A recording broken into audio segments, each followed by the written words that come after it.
Il y avait une femme riche dans le pays de Tau, immensément riche, vraiment riche, la première à avoir flairé que le vent tournait.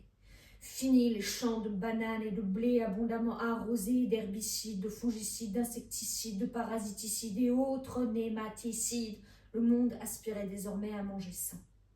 La foi nouvelle. La femme l'avait compris avant tout le monde. C'est ainsi que la femme devint riche. Tellement riche que sa fortune aurait pu créer une échelle entre la terre et la lune. Un jour, la femme tomba en arrêt devant un bout de plage qui pourtant ne valait pas un pédale mort, du moins à première vue. Des galets noirs et gris, 3 cocotiers et une petite maison presque un taudis d'où grésillait une radio. La femme décida d'acheter la plage. Mais le maître des lieux, un pauvre air, refusa poliment. « Merci, mesdames, de votre intérêt pour cette plage, mais elle n'est pas à vendre. » La femme voulut répondre. « Tout est à vendre.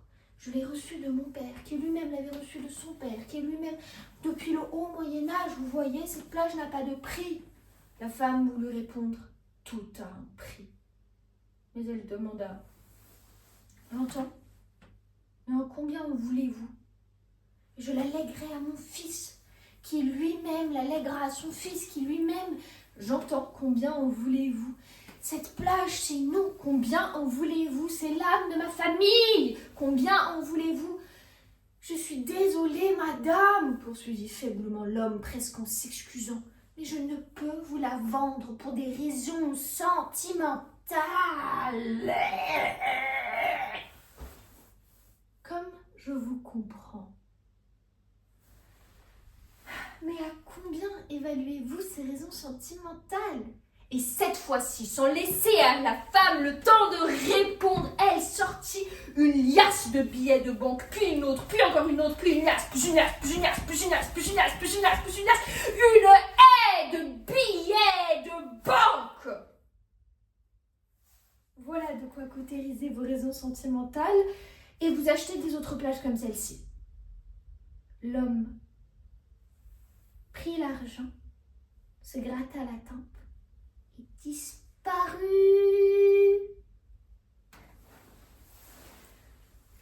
La femme appela son homme de projet. « Détruisez-moi cette baraque et arrachez ces cocotiers. » Aussitôt dit, aussitôt fait. Ne trouvez-vous pas les vagues de l'Atlantique trop hautes, trop brutales et trop bruyantes ? Alors faites que ce bout d'océan ressemble à la Méditerranée. Aussitôt dit, aussitôt fait. La femme revint avec sa chaise longue, la déplia, s'y assit et contempla ce bout de Méditerranée en plein Atlantique. À présent, que les galets de cette plage soient remplacés par le sable le plus fin et le plus blanc, le sable de Zanzibar. Aussitôt dit, aussitôt fait. Pendant jour et nuit, la plage fut livrée à la sarabande des excavateurs, tractopelles, camions, niveleuses, bouteurs sur chenilles et autres compactateurs, et à la farandole des avions cargo chargés de livrer le sable blanc et fin de Zanzibar. Afin que le sable soit d'un blanc, d'un parfait immaculé, l'homme de projet embaucha des milliers de personnes afin de blanchir encore plus le sable, grain par grain, un sable d'un blanc absolu. Parfait, parfait.